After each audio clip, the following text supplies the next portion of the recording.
Hello friends, welcome back. कैसे हो आप सब? आई होप आप सब बढ़िया होंगे। तो मैं आपके लिए फिर से एक नई वीडियो के साथ आ गई हूँ। इसमें मैं आपको बताऊंगी कि आजकल जो है विंटर सूट में बॉर्डर वाली सलवार्स आ रही हैं, उसकी कटिंग एंड स्टिचिंग कैसे करनी है, वो उस पर मेरी एक कंप्लीट वीडियो होने वाली है। तो सबसे पहले सूट कुछ इस तरह से अटैच आता है कि कुर्ते कमीज़ के जो है कमीज़, बाजुएं और सलवार का फैब्रिक और दुपट्टा एक साथ ही जॉइंट होके आता है। तो उसको कैसे अलग करना है वो भी आपको मैं इसमें दिखाऊंगी। तो सबसे पहले यहाँ पे ये इसमें थोड़ी से पॉइंट दिए होते हैं जहाँ से हमें कट करना होता है। तो मैंने दोनों कुर्ते अगला पिछला पार्ट दोनों साइड के पार्ट कट कर लिए हैं। ये वाला पार्ट जो हमारा दिख रहा है आपको थोड़ा सा कम बॉर्डर वाला, वो है स्लीव्स का, उसको भी हम यहाँ से कट कर देंगे। तो बाकी जो अब बचा है हमारे पास सलवार और जो उसके साथ शॉल आता है उसको अलग करना। तो ये पूरा कंप्लीट सलवार का फैब्रिक है। इसमें दोनों छोर में जो है बॉर्डर बने होते हैं, एक साइड यहाँ बना हुआ है और एक साइड यहाँ बना हुआ है। तो इसको भी हम यहाँ से अलग काट देंगे। बाकी जो भी बच रहा है वो हमारा बच रहा है स्टॉल, जो सूट के साथ आते हैं, गरम सूट के साथ स्टॉल दुपट्टा आप कुछ भी बोलो। तो ये इसका इस साथ का दुपट्टा है। मैंने पूरा इसको कंप्लीट सूट को कटिंग करके भी अलग कर लिया है। अब मैं आपको दिखाऊंगी कि सलवार की कटिंग कैसे करनी है, क्योंकि इसमें आप देख रहे हो कि दोनों साइड या बोल सकते हैं आप इसके बॉर्डर में वो बना हुआ है, बॉर्डर बना हुआ है इसकी सलवार में। तो उसकी कटिंग कैसे करनी है वो मैं आज आपको इस वीडियो में बताऊंगी। तो सबसे पहले हमें बहुत अच्छे से इसको इस तरह से फैब्रिक को सेट कर देना है। बॉर्डर ऊपर नीचे नहीं होना चाहिए, इसको इक्वली सेट करके एंड इसको 4 फोल्ड कर देना है। आप यहाँ पे देख सकते हो मैं किस तरह से इसको अच्छे से सेट कर रही हूँ और इसको 4 फोल्ड कर दूँगी। आपको इस तरह से बॉर्डर मिलाना है और फैब्रिक को अच्छे से झाड़ करके अच्छे से सेट कर देना है इस तरह से।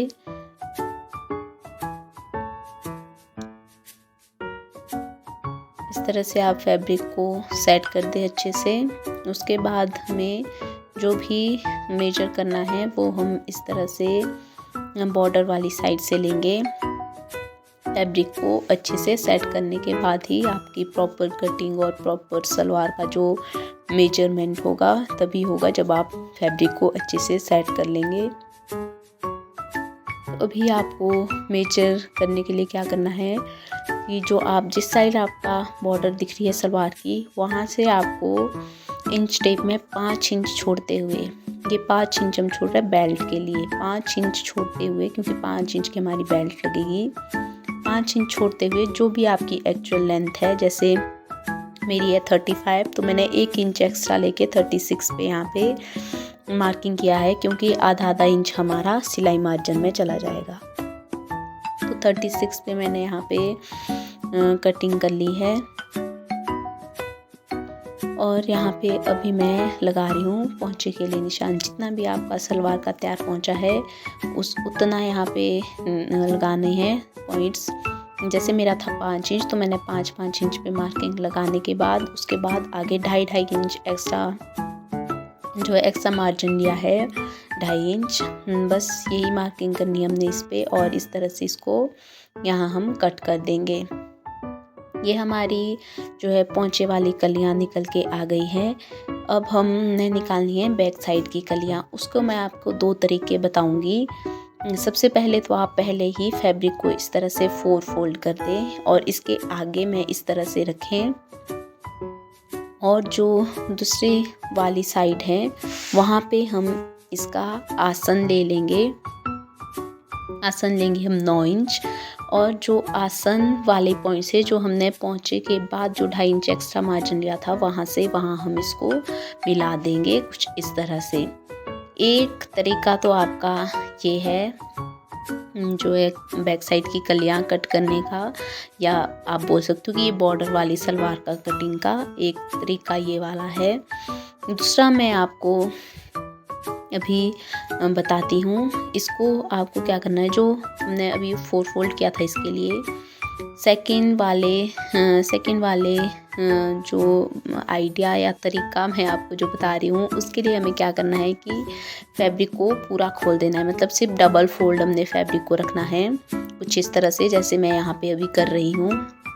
कुछ इस तरह से इसको हम डबल फोल्ड रखेंगे। तो अभी मैं यहाँ पे कर रही थी कि हमारा घेरा कितना बढ़ रहा है, इस तरह से कलियाँ कट करने के बाद, और पूरा खोल के जब हम कलियाँ कट करेंगे उसके बाद, तो जो हमने 4 कलियाँ एक साथ काटी थी उसमें आ रही थी 14 इंच की वो कलियाँ निकल रही थी। जो पूरा खोल के हमने निकाली है उसमें निकल रही थी कुछ 20 से 21 इंच की कलियाँ। तो सबसे पहले मैंने क्या किया है, 8 इंच छोड़ के, उस साइड से 8 इंच छोड़ के हमने यहाँ पे आसन ले लिया है। ये 8 इंच मैंने क्यों छोड़ा है वो आपको बाद में बताऊंगी और बाद में समझ आएगा आपको। तो ये 8 इंच छोड़ के मैंने यहाँ पे आसन 9 इंच आसन ले लिया है। एंड यहाँ पर भी सेम इसी तरह से जो पहुँचे के आगे एक्स्ट्रा मार्जिन लिया था हमने 2.5 इंच, उससे आसन को मिला देना है।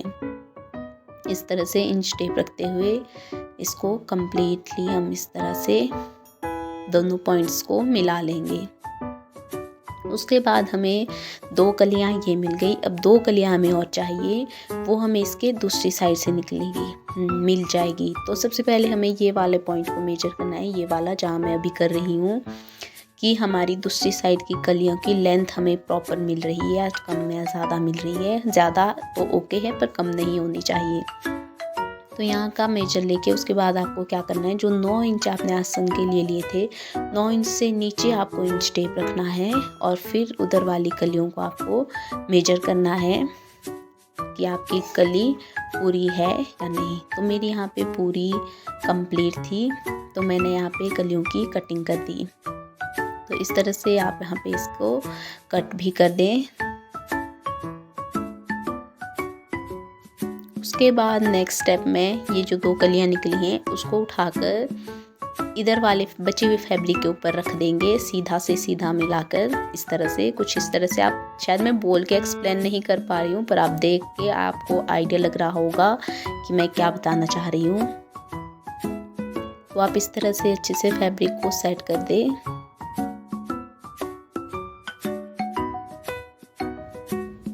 और ये कलियाँ मुझे बिल्कुल प्रॉपर मिली है, कोई थोड़ा सा एक्स्ट्रा आ रहा था पर कम बिल्कुल भी नहीं थी। बिल्कुल प्रॉपर मेजर के हिसाब से मुझे कलियाँ मिल गई थी। तो इस तरह से मेरी ये 4 कलियाँ निकल के आ गई हैं। तो मैं इसको भी कट कर लूँगी यहाँ से, इस तरह से। यहाँ पे मेरी कटिंग कंप्लीट हो गई है। अब ये कलियों को आपको सलवार के यहाँ पे जॉइंट करना होता है, इस तरह से। और कुछ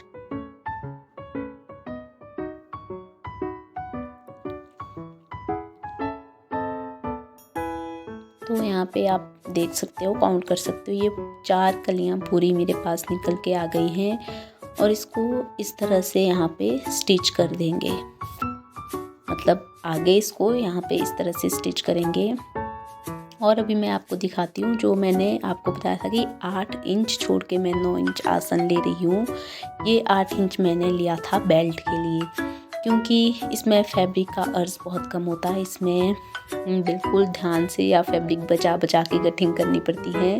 तो मैंने यहाँ पे 8 इंच लिया था, छोड़ा था, जितना मुझे बेल्ट के लिए विड्थ चाहिए थी। और जो बेल्ट की लेंथ है वो आपके हिप के मेजरमेंट के अकॉर्डिंग निकलेगी। तो मेरी यहाँ पे निकली थी 21 इंच बेल्ट चाहिए थी मुझे, तो मैंने यहाँ पे 21 इंच बेल्ट कटिंग कर दी। फिर जो बाकी बचा हुआ कपड़ा है वो मैं यूज़ करूँगी जो है पोंचा बनाने में। इस तरह से कलियाँ लगेगी। और यहाँ पे मैं एक चीज़ करना भूल गई थी, ये टक लगाना भूल गई थी सेंटर पॉइंट और पोंचे वाले पॉइंट पे। तो इस तरह से यहाँ पे मैं टक लगा दूँगी। कुछ इस तरह से हम टक लगा देंगे। तो इसको मैं फोल्ड कर दूँगी। ये हमारा सलवार की कटिंग कंप्लीट है। ये वो हमारी बेल्ट है और ये बचा हुआ फैब्रिक आएगा हमारे पोंचे बनाने के काम में। तो इस तरह से सलवार की कटिंग कंप्लीट हो गई है। अब मैं आपको स्टिचिंग करने के बाद इसको दिखाऊंगी। तो मैंने कलियों को जो है इस तरह से कुछ स्टिच कर लिया है, आप देख सकते हो।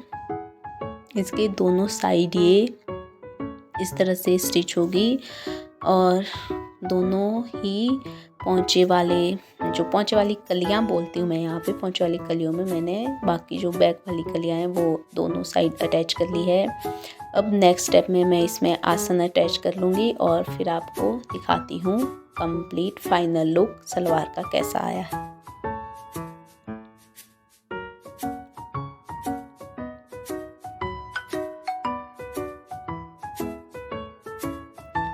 तो ये पॉइंट पे मेरी सलवार कंप्लीट हो गई है, बेल्ट लग के पोंचा बन के।